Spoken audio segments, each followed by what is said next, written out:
Ассаламу алейкум. Панчо тортын дайындаймыз. Ең алдымен жұмыртқамызды секелімізді араластырып, аппақ болғанша үстіне сүт және сұйық май құйып араластырып, содан кейін ұнымызбен қопсытқышымызды салып араластырып, енді дайын тестімізді противенге пергамент қағазын төсеп құйып, қалған бөлігін жарты бөлігіне какао салып араластырып, енді 180 градуста қызып тұрған пеште 25 минуттай пісіріп аламыз. Енді кремін дайындаймыз. Сгущенкамен қаймақты жақсылап миксермен араластырамыз.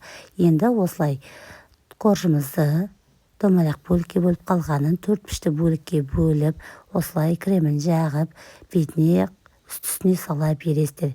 Енді домалақ бөлікті екі бөлікке бөліп, ортасына қаймағын жағып, енді тоңазытқышқа кремі сіңгенше 1-2 сағатқа қоямыз. Енді осылай төңкеріп, қалған кремді бетіне жағып, тортымызды қаламықша әсемдейсіздер.